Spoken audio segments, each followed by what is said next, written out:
Hello everyone, welcome back to Review and Rate. Today, we're entering into a world of snipers and bad organizations. That's right, we're going to drive a lot on roads and wait for a long loading screen to talk about Sniper Ghost Warrior 3, a game developed by CI Games and released in 2017. If you're a fan of bad open worlds, fun gameplay, and boring stories, you won't want to miss this review. Now, let's use our drone and get ready to enter the world of Sniper Ghost Warrior 3.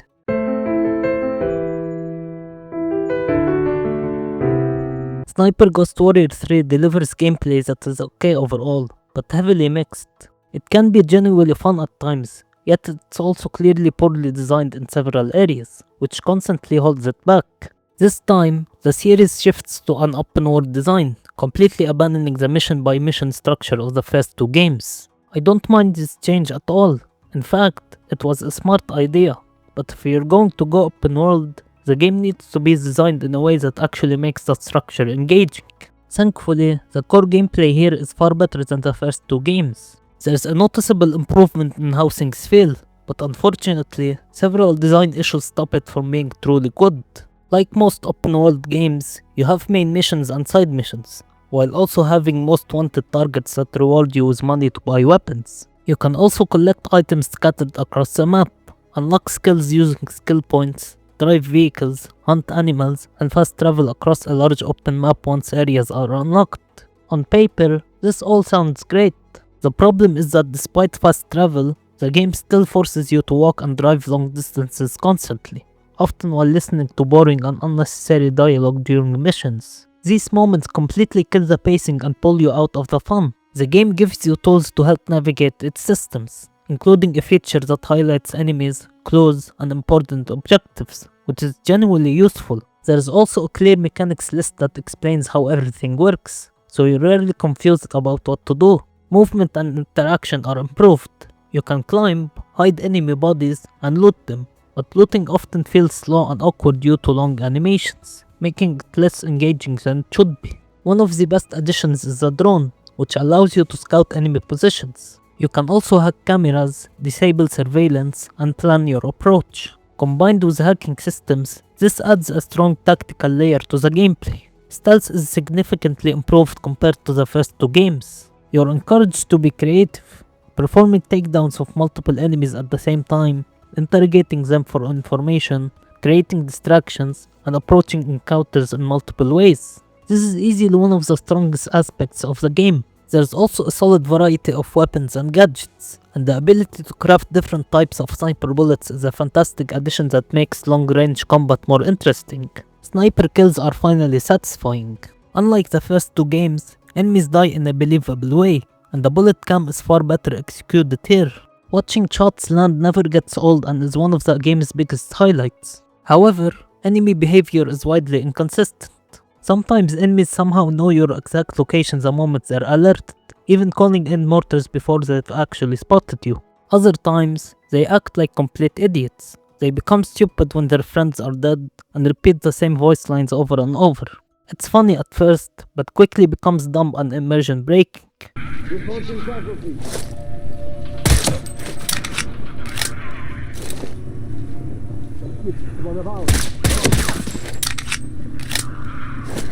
Roger. Investigate and report. Roger. Investigate and report. There is a decent amount of enemy variety, especially the armored soldiers, who actually require more effort to take down. Depending on the sniper rifle you're using, they can take 2 headshots to kill, which genuinely feels rewarding and adds some tension to combat.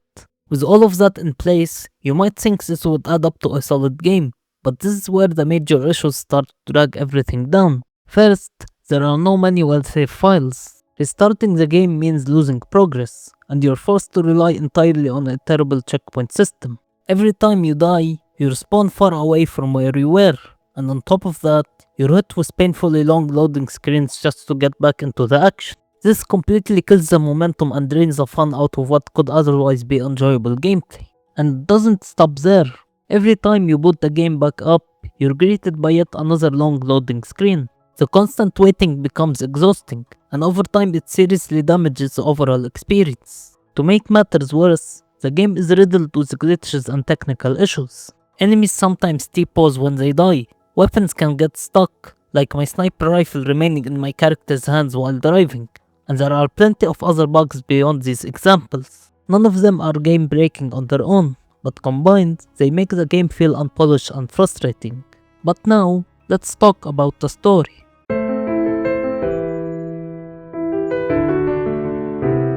The story of Sniper Ghost Warrior 3 is honestly terrible. Yes, this time the developers clearly tried to tell a proper story, but the result is painfully bad. I didn't care about any of the characters, the relationships, or the drama the game constantly tries to push on you. The game spends a lot of time showing the history between the main character and his brother, presenting it as this deep and emotional storyline, but completely fails to make it meaningful. The emotional moments feel forced, and the game never gives you a real reason to care about any of it. Instead of feeling invested, I constantly felt like I was just waiting for the dialogue to end so I could get back to playing. And that's a big problem, because the game forces you to sit through long, boring conversations that add nothing of value. The writing is weak, the pacing is awful, and the dialogue only makes the experience worse. At the end of the day, the story feels like an obstacle rather than a motivation. I'm not here for the characters or their drama. I'm here to kill enemies and complete missions, and the game itself seems confused about what it wants me to care about. Now let's talk about the graphics.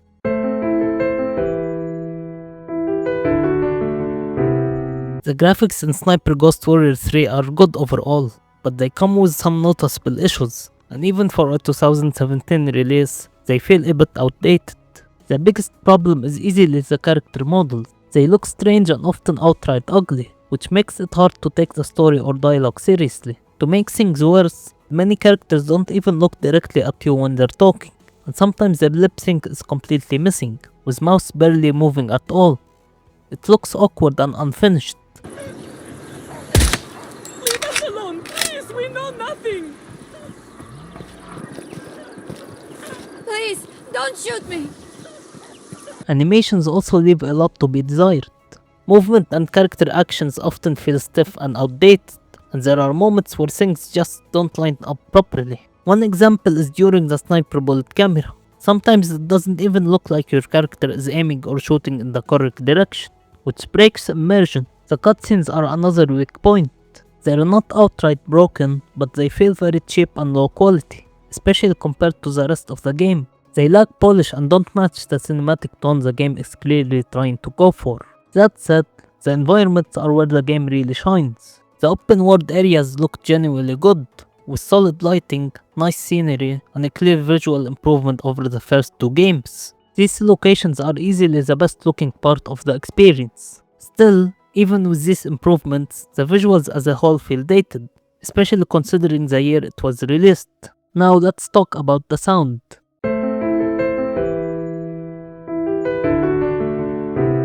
Just like the previous game, Sniper Ghost Warrior 3 has good sound design overall, but nothing that really stands out or feels memorable. The voice acting, however, is a major weak point. It's honestly pretty terrible. As I mentioned in the story section, the narrative itself is already bad, and the voice acting only makes it worse. The characters don't sound believable at all, and a lot of the dialogue feels flat, forced, or poorly delivered, making it hard to care about anything that's happening. Don't get it.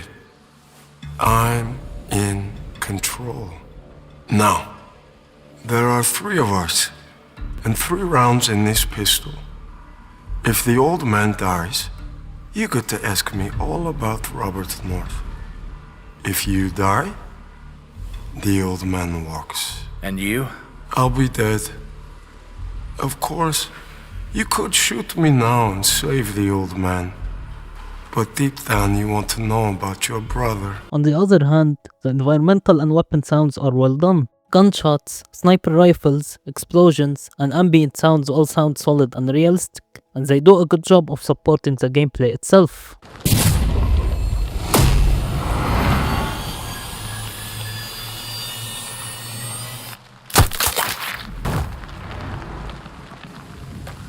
That was easy.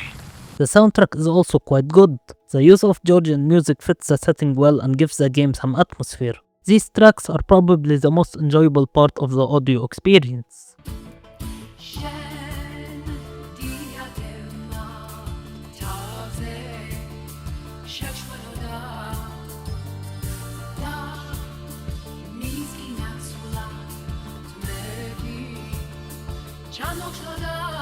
Now let's move on to the last section, which is the replayability.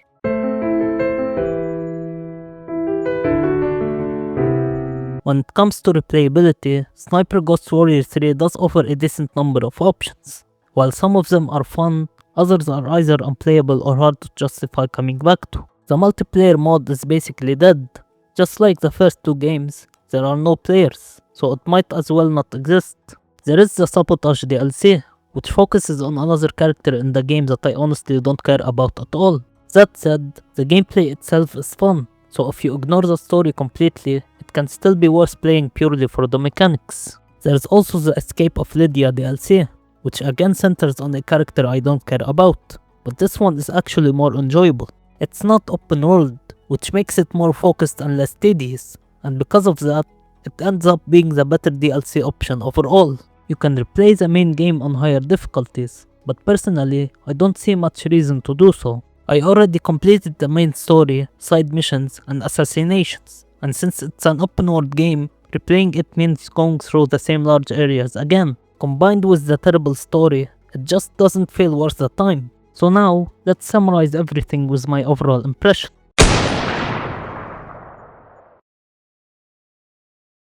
Sniper Ghost Warrior 3 delivers okay gameplay, a terrible story, good graphics, solid sound design, and a decent amount of replayability options. This game is a big improvement over the first two entries, and I genuinely appreciate the direction the developers tried to take here.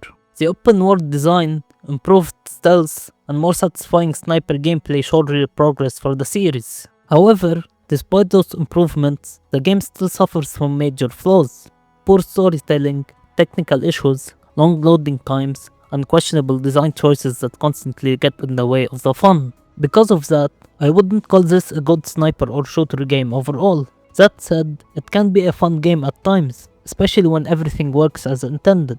So while it's far from great, it does enough right to earn the score I'm giving it.